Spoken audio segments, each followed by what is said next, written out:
El tema para esta tarde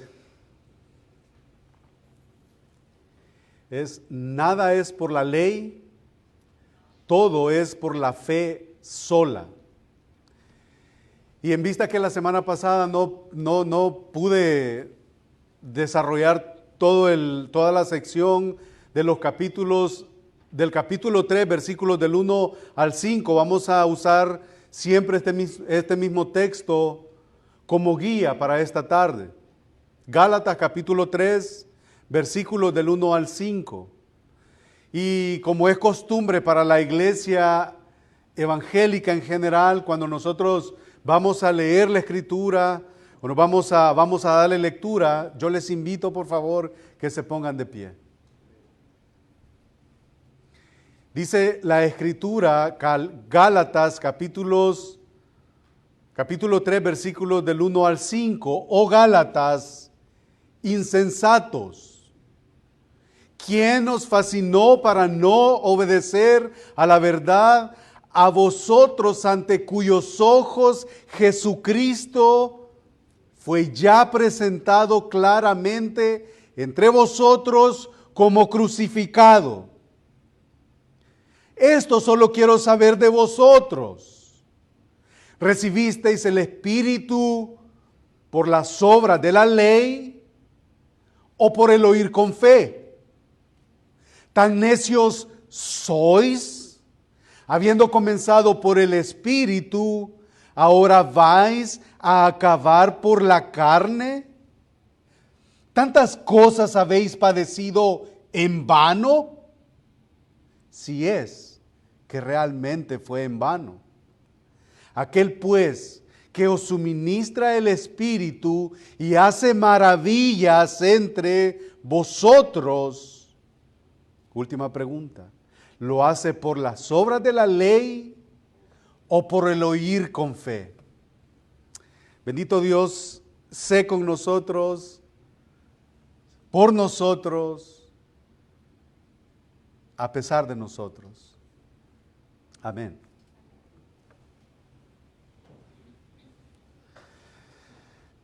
El texto de la semana pasada hicimos un énfasis en donde nosotros no podemos divorciar nuestro intelecto con cualquier cosa que nosotros hacemos. No podemos. Venimos y cantamos y no podemos cantar mentiras. Venimos y hablamos, no podemos hablar verdades. Entonces, divorciar o separar las capacidades intelectuales y canjearlas por las emociones representa un grave peligro. Y eso precisamente es lo que Pablo está tratando en esta porción de la Escritura con respecto a los Gálatas. Está dirigiéndose a ellos porque Él les ha predicado el Evangelio, ya las obras de la ley, Él ha dicho que ya no tienen nada que ver para la salvación del hombre, ya la obra de Jesucristo es suficiente. Pero se ha levantado este grupo de hombres judaizantes en donde ellos están queriendo traer otra vez las obras de la ley, cuestiones judaicas, prácticas, ritos, ceremonias. Y él trata ahora un tema bien importante, que es el aspecto de la fe. Eso ha gobernado la mente de Pablo, y en esta ocasión es de lo que se trata esta corrección. Ha llevado el Evangelio a estos hermanos. Estos hermanos han recibido el mensaje. Aparentemente dieron fruto de este mensaje.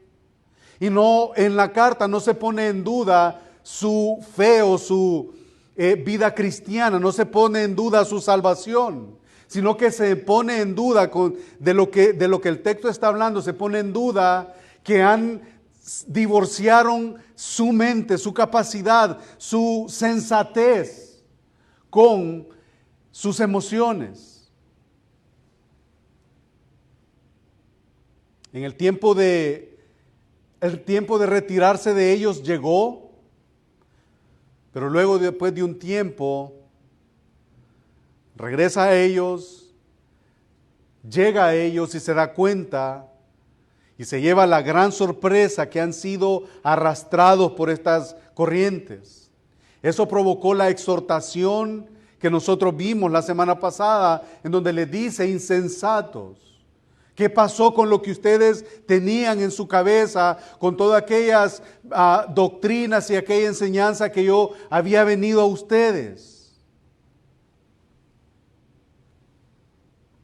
El registro que nosotros vemos a lo largo de sus cartas, después de su conversión, de su llamado a predicar a los gentiles, entonces la intención de Pablo continúa. Una y otra vez hemos visto que esto era lo que movía al apóstol Pablo, la predicación fiel, pura y firme del Evangelio.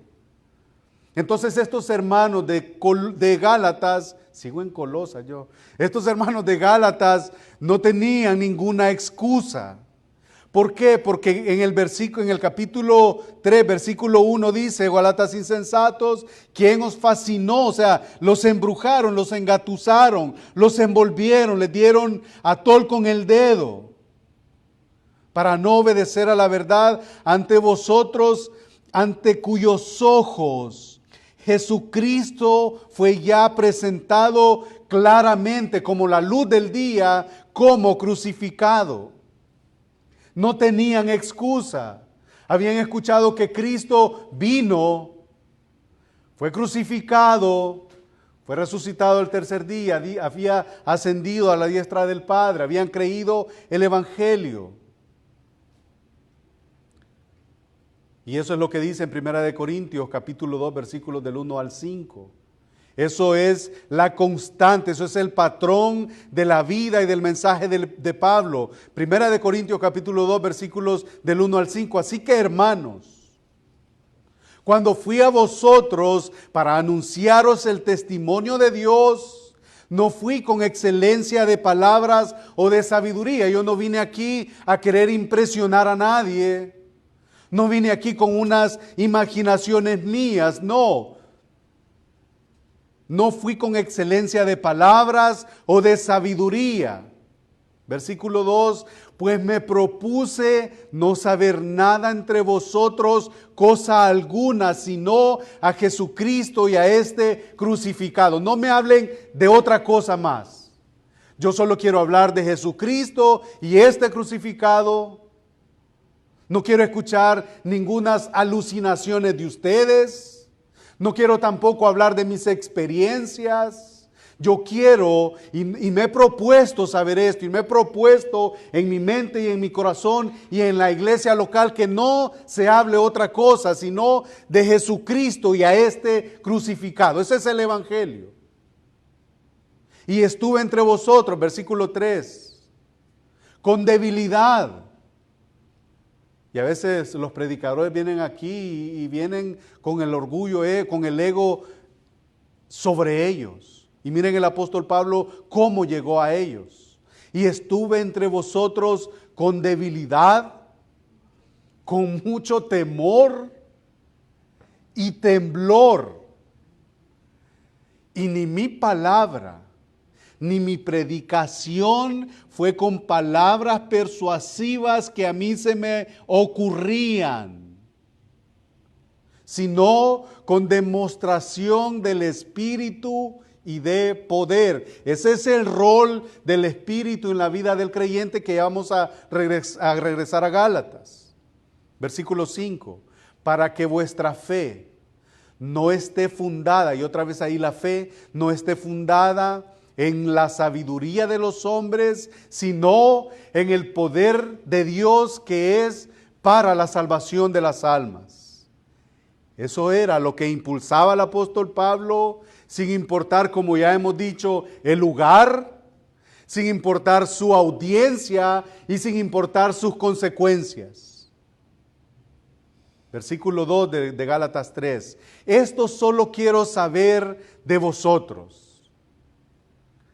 ¿Recibisteis el Espíritu por las obras de la ley o por el oír por fe? La fe viene por el oír ¿Y el oír qué? La palabra de Dios. Ahí viene la fe. Entonces, ¿cómo es de que ustedes han abierto los ojos para estar escuchando cosas de ritos, de ceremonias y de todo esto? Entonces, al hacer esto, ¿ustedes recibieron la fe o fue cuando escucharon el mensaje del Evangelio?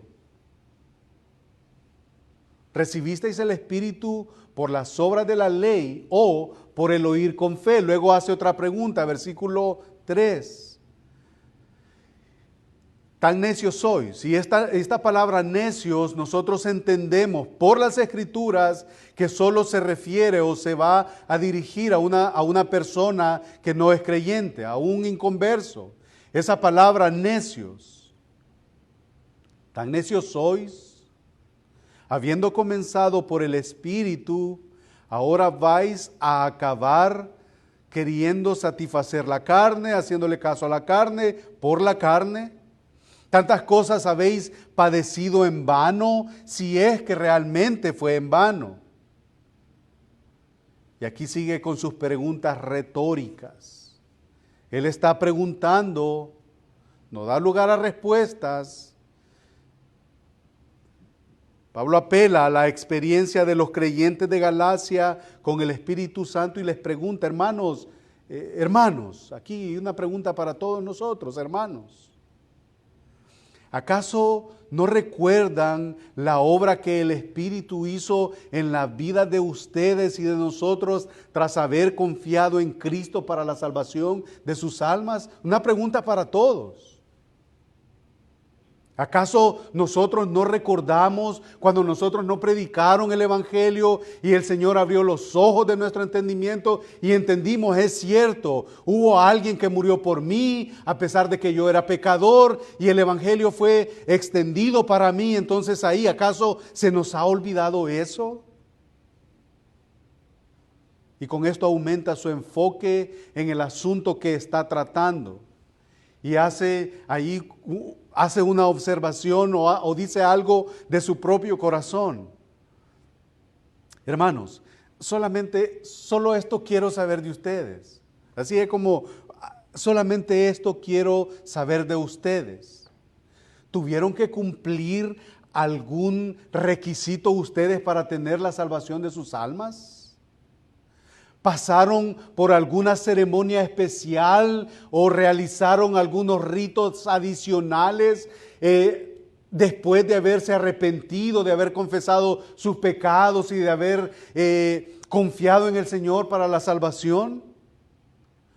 ¿O recibieron el Espíritu por la gracia de Dios al mismo tiempo que recibieron a Cristo como su Señor y su Salvador? ¿Hicieron algo extra? Definitivamente no. Definitivamente no. Y es un caso similar a lo que sucedió con ellos, sucedió con nosotros. Gálatas habían escuchado el Evangelio fielmente, como nosotros.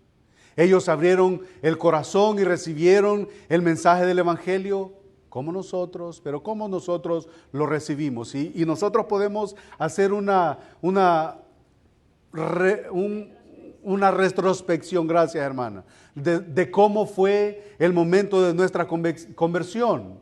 Y yo sé que pudo haber ser el caso de algunos de nosotros, como en el caso mío. Yo estuve en una iglesia, pero yo había pasado por la iglesia, pero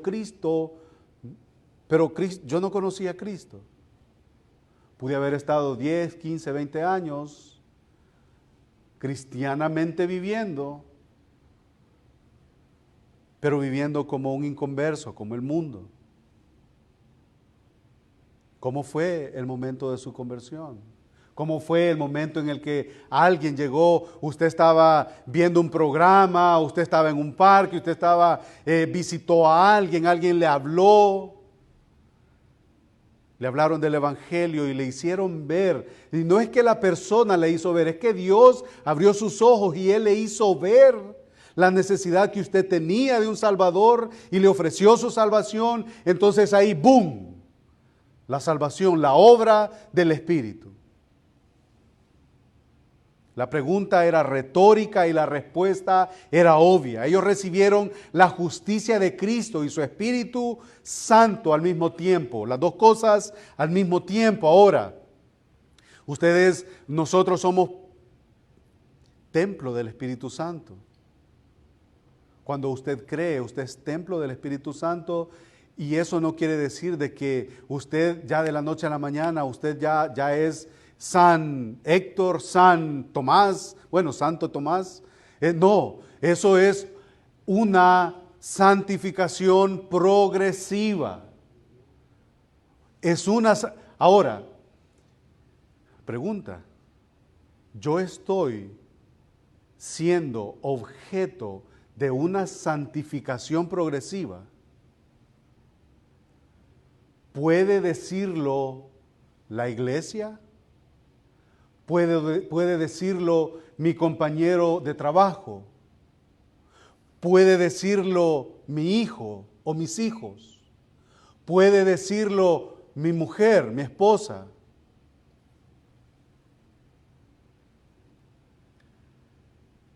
Tal y como sucede en cada creyente, eso es lo que sucede en la vida de un verdadero creyente. El tema de la conferencia este fin de semana fue el Consolador, la persona y la obra del Espíritu Santo. El pastor Luis Contreras me llamó la atención, dijo 3 cosas que me atraparon y obviamente me ayudaron para seguir entendiendo la obra del Espíritu Santo en la vida del creyente. Dice, cito al pastor Luis Contreras: en el mismo momento que el Señor te concedió arrepentimiento, también te dio su Espíritu y te colocó en una iglesia local.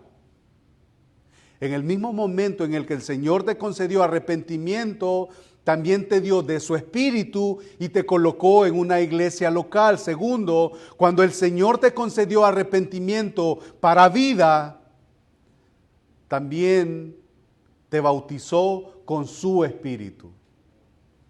Y tercer cita que yo pude captar: el bautismo del Espíritu ocurre una sola vez al momento de la salvación. Los gálatas estaban desviándose, estaban viendo ahí, estaban siendo engatusados, envueltos, les estaban enseñando cosas que habían que regresar para poder recibir el Espíritu Santo, y la fe que ellos iban a recibir también tenía que depender de obras. El regalo del Espíritu Santo es la evidencia más confiable del favor de Dios en la vida del creyente, y su más grande prueba de salvación y la garantía de la gloria eterna. Ese es el Espíritu Santo en la vida del creyente. Romanos 8:16 dice: el Espíritu mismo da testimonio a nuestro espíritu de que somos hijos de Dios. De hecho, cuando usted tenga tiempo, llegue a su casa, lea el capítulo 8 de Romanos, en donde el Espíritu es el Espíritu. Bueno, lo voy a leer. Romanos 8. Para que vea que sea un buen bereano, hermano. Abra conmigo su Biblia. Ahora pues, ninguna condenación hay para los que están en Cristo Jesús. Ahí empieza: los que no andan conforme a la carne, sino conforme al Espíritu.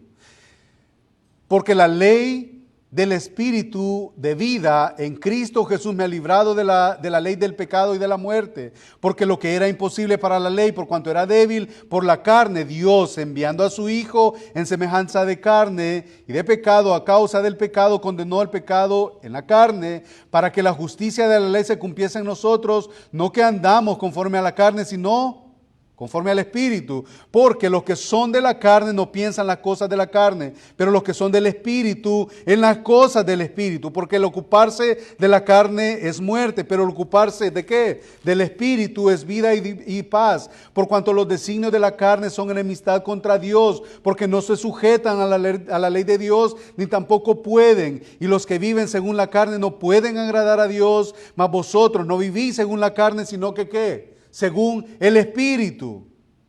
Y si el Espíritu de Dios mora en vosotros, si alguno tiene el Espíritu de Cristo, si alguno no tiene el Espíritu de Cristo, ¿qué pasa? No es de Él. Pero si Cristo está en vosotros, el cuerpo en verdad está muerto a causa del pecado, mas El Espíritu vive a causa de la justicia. Y otra vez, versículo 11. Y si el Espíritu de aquel que levantó de los muertos a Jesús mora en vosotros, el que levantó de los muertos a Cristo Jesús vivificará también vuestros cuerpos mortales por su Espíritu que mora en vosotros. Y así nos podemos ir a través de toda la Escritura, de que quien hace la obra en nosotros, hay una obra trina. Hay una obra trina. Dios, escogiéndole desde antes de la fundación del mundo, Efesios 2:1. Cristo muriendo en nuestro lugar en la cruz. Y el Espíritu Santo habitando en nosotros, guiándonos hacia toda verdad. El Espíritu Santo. De hecho, el capítulo 8 tiene todo eso, como ya dijimos, y en consecuencia, si alguno no tiene el Espíritu de Cristo, no es de él. Capítulo 8, versículo 9. Juan escribe esto. Primera de Juan, capítulo 13. Capítulo 4, versículo 13. En esto conocemos que permanecemos en él y él en nosotros, en que nos ha dado de su Espíritu. Y eso también lo dice en ahí mismo de Juan, capítulo 3, versículo 24. Por tanto, sería absurdo sostener, como lo hacen algunos cristianos, ya en el momento de la salvación usted recibe el Espíritu. Entonces sería absurdo, como algunos círculos religiosos hacen y dicen, que la entrega plena del Espíritu Santo viene por medio de una obra o experiencia adicional por parte del creyente. No es por una obra externa, no es por una emoción que alguien pueda sentir, es por la obra única del Espíritu Santo en la vida del creyente. Una persona, y esto es de señalar, una persona que no tiene la plenitud del Espíritu Santo no necesita una segunda bendición. Eso es una evidencia que lo que necesita es salvación. Una persona que no tiene la plenitud del Espíritu, que no es templo del Espíritu, no necesita una segunda bendición o una segunda unción, como algunos dicen, sino que eso es una evidencia que lo que necesita en realidad es la salvación de su alma. La presencia del Espíritu Santo que mora en el creyente es inseparable del nuevo nacimiento. No podemos divorciarlo. Ninguna persona puede tener al Espíritu antes de su salvación, ni carecer de su presencia constante después de su salvación.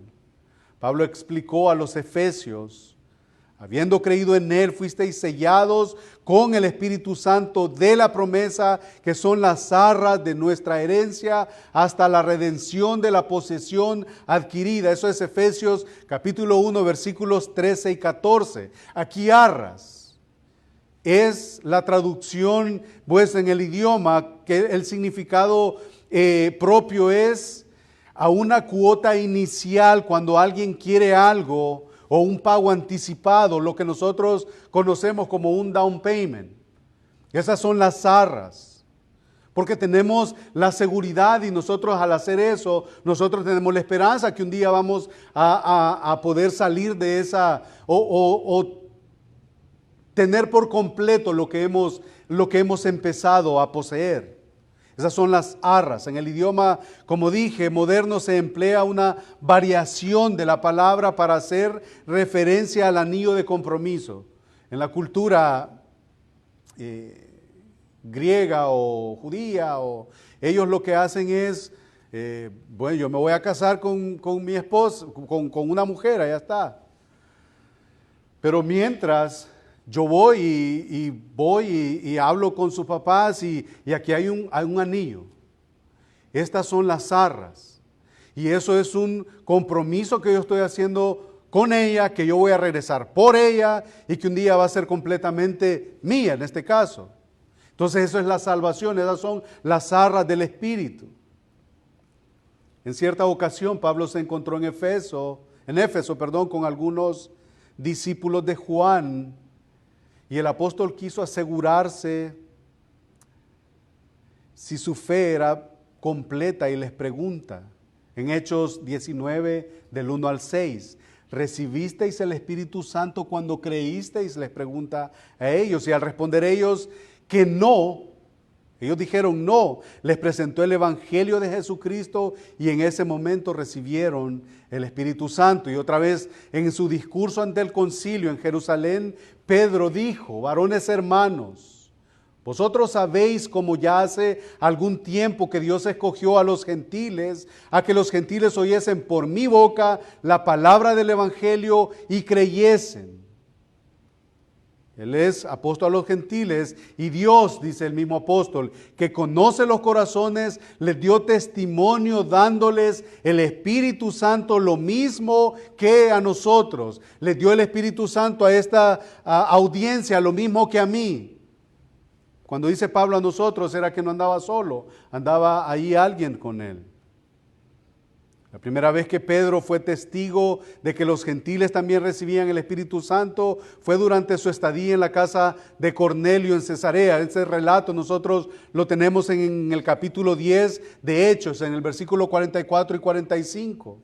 Mientras aún hablaba Pedro estas palabras, el Espíritu Santo cayó sobre todos los que oían el discurso, o sea, los que oían el Evangelio.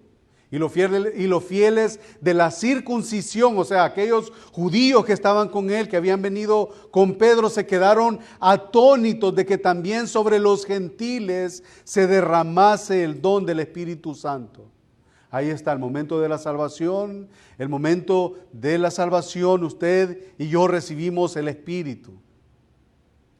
Y otra vez, regresando al texto, Pablo les pregunta otra vez: ¿recibieron el Espíritu por las obras de la ley o por el oír con fe? ¿Cómo es posible que ahora se hayan dejado engañar por los judaizantes para creer que Él vino a ustedes o que en algún momento vendrá a ustedes por las obras de la ley, por lo que ustedes puedan hacer? Como si eso fuera un requisito. Ninguno de vosotros tuviera el Espíritu si fuera por requisitos o por cumplir cosas o por hacer cosas. Algunos hablan de la posibilidad de la llenura del Espíritu o una salvación más completa que se demuestra con el hablar en lenguas. El tema fue claro. Yo les invito a que escuchen cada conferencia de expositores. El tema fue ese. ¿Por qué nosotros no podemos afirmar que el hablar en lenguas es una señal que tenemos el Espíritu? De hecho, si eso fuera así, si fuera un requisito como muestra que somos portadores del Espíritu o beneficiarios del Espíritu Santo, ni usted ni yo lo tuviéramos. Algunos sí tienen el don de lenguas, porque hablan de más,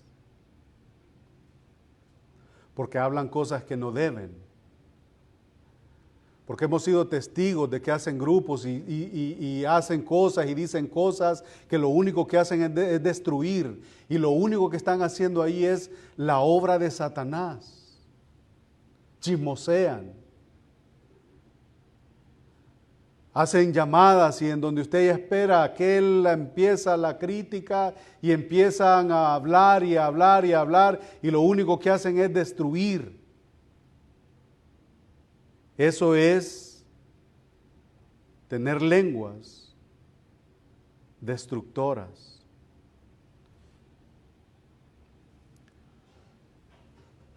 Lo cierto es que tales ideas se convierten en la base de una injusticia o de una justicia por obras en las que añaden cosas que los hombres pueden hacer. O sea, eso quieren hacer, pero una obra o añadirle obras a una obra que solo Jesucristo pudo hacer y que ya le hizo una vez y la hizo para siempre. Ahora pues, ninguna condenación hay para los que están en Cristo Jesús, declaró Pablo.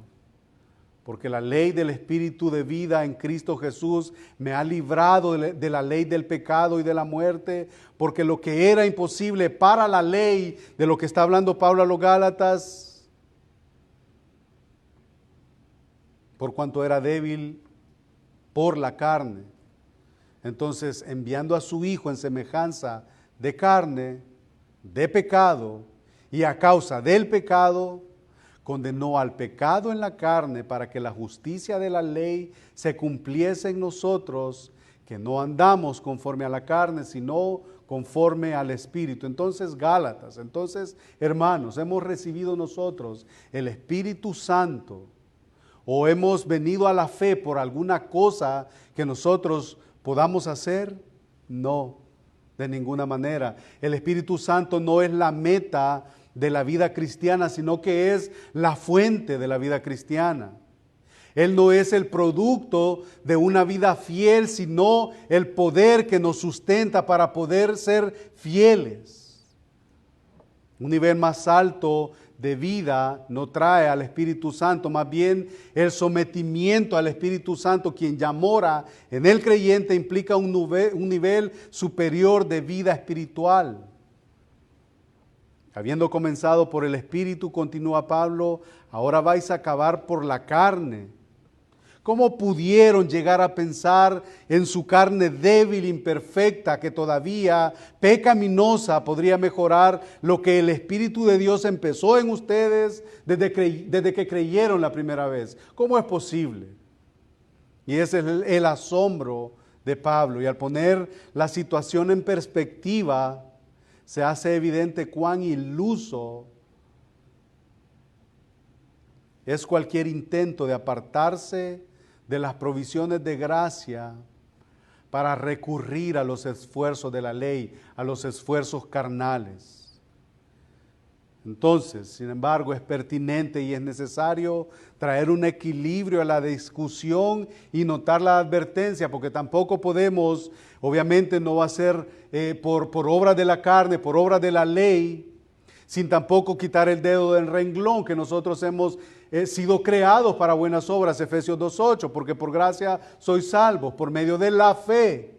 Y esto no de vosotros, pues es un don de Dios. Y ahí dice, no por obras para que nadie se gloríe. Pero ciertamente Santiago 2:14 dice, ¿acaso puede esa clase de fe traer salvación? No, porque la fe, si no tiene obras, es muerta en sí misma. Tampoco descuidarnos de ese aspecto. Así que la validez de las buenas obras ante los ojos de Dios depende de dos factores. El poder de quién, o en el poder de quién son hechas, o para la gloria de quién se hacen. Siempre que se hacen en el poder del Espíritu y para su gloria, resultan agradables, resultan hermosas para Dios, como ofrenda de olor fragante. Cuando se hacen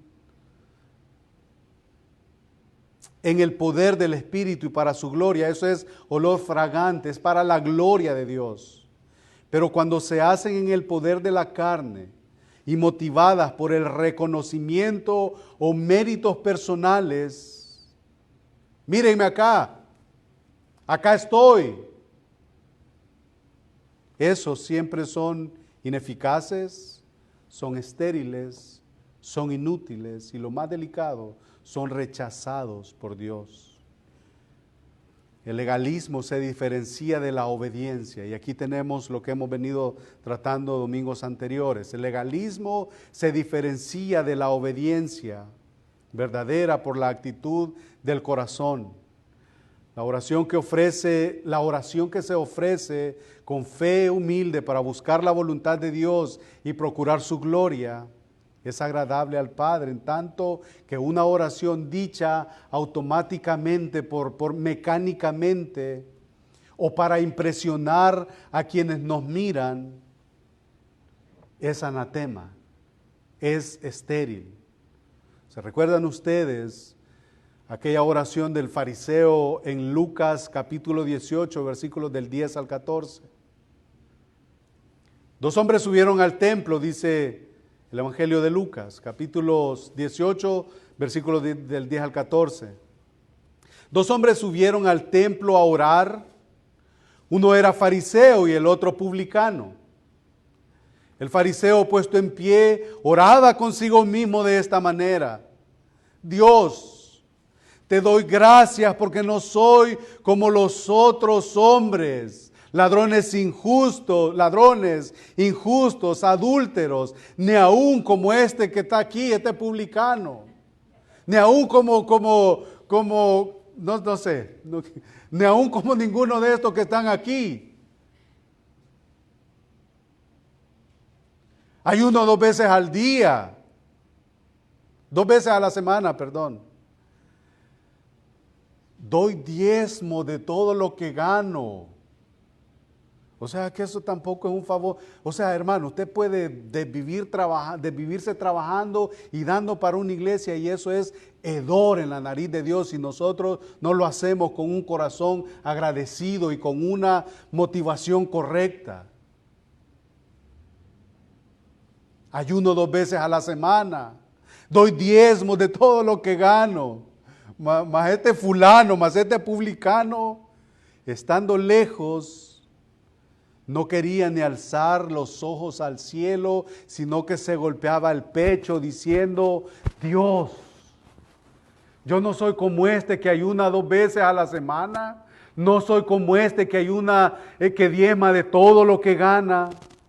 Pero ¿sabes qué? Dios, es la oración de Él: sé propicio a mí, pecador.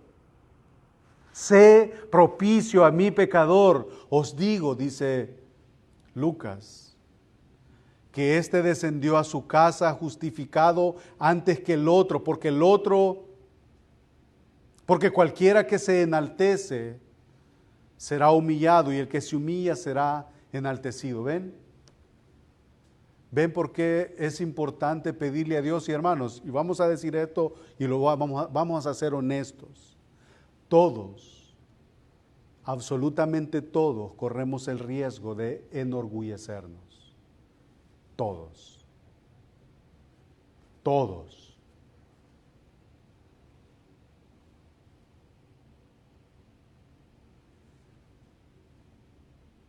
¿Ven por qué es la importancia de reconocer que no es... ¿Dónde está tu jactancia? Dice el apóstol Pablo. Queda excluida. Queda excluida. No hay nada que usted y yo pudiéramos haber hecho cuando el Señor nos salvó, cuando el Señor depositó su Espíritu en nosotros. Al momento de la salvación, eso ni siquiera fue un acto nuestro, fue un acto divino. Fue un milagro, y ese es el mayor milagro que alguien puede experimentar, que sus ojos sean abiertos a la luz del Evangelio.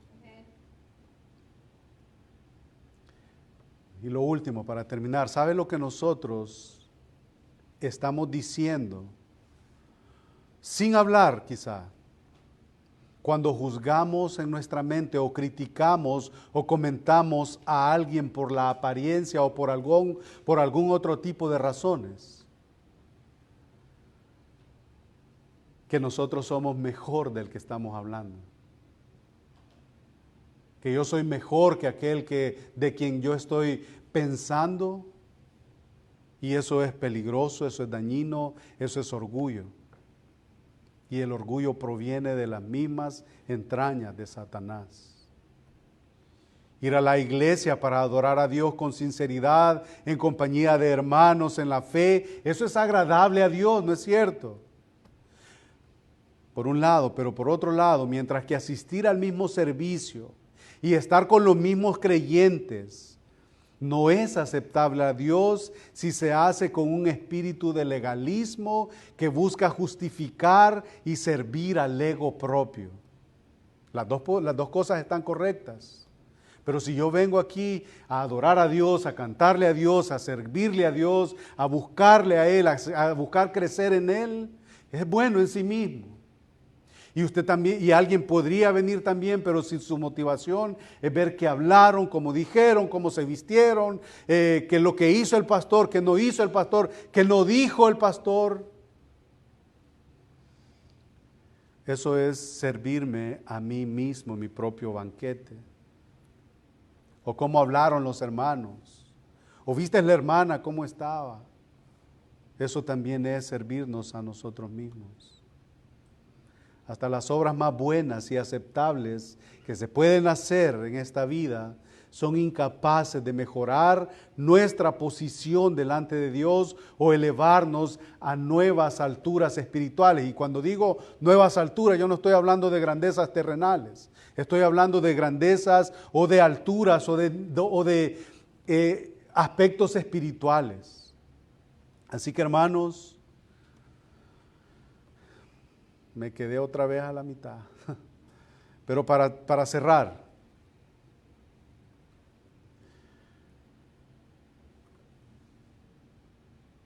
aquel pues que os suministra el Espíritu, versículo 5, y hace maravillas entre vosotros, lo hace por las obras de la ley o por el oír con fe. Y esto de suministrar es aquel que nos regala, que nos nutre, que nos provee ese Espíritu y hace maravillas. ¿Qué maravillas? Abre los ojos de los ciegos espirituales. Abre los oídos de aquellos que rechazan y viven o quieren vivir siempre a espaldas del Evangelio. Esas son las maravillas que hace. Lo hace por las obras de la ley o por el oír con fe.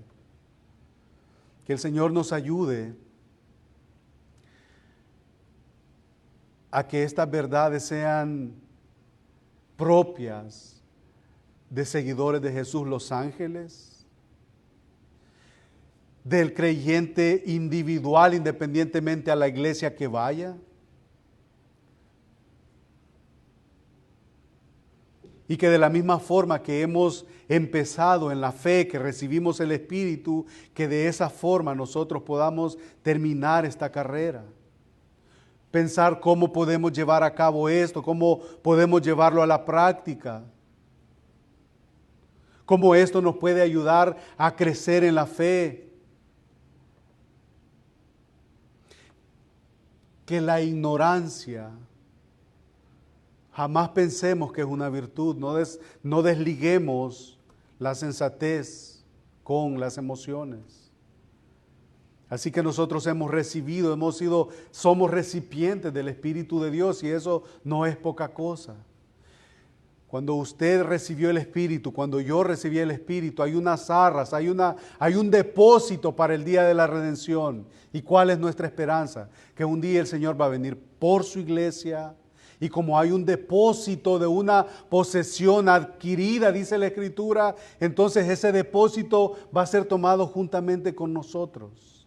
¿Para qué? Para estar para siempre con Él. Para estar para siempre con Él. Esas son las bendiciones que el Señor nos ha dado al darnos de su Espíritu. Padre bendito, gracias. Gracias, Señor, por el tiempo que nos has dado, por tu palabra. Gracias por el regalo de la salvación en donde nosotros podemos afirmar por las Escrituras que no necesitamos hacer más, añadir más, quitar. No podemos hacer nada de estas cosas, Señor, porque de una vez y para siempre tú nos bautizaste con tu Espíritu, Señor. Fuimos bautizados en un mismo Espíritu. En los capítulos, Señor, que vienen, vamos a estar también hablando que una vez que hemos sido sellados por tu Espíritu y que hemos recibido tu Espíritu a través de la fe, también eso tiene sus implicaciones, como lo vamos a ver en el capítulo 5, el fruto del Espíritu. Gracias, Señor, por este tiempo, gracias por tu misericordia, por tu gracia, por tu bondad. Permite, Señor, que nosotros vivamos a la luz de tu palabra, Señor, que el día a día sea meditar y abrazar estas verdades para, Señor, nuestro bien eterno y para tu gloria, que es el fin de todas las cosas. Bendice a cada familia, a cada hermano, a cada hermana, Señor, que están entre nosotros. Y ayúdanos, Señor, a que esto sea una realidad en nosotros. Para tu gloria y para tu honra nosotros hemos orado. Amén. Dios les bendiga, hermanos.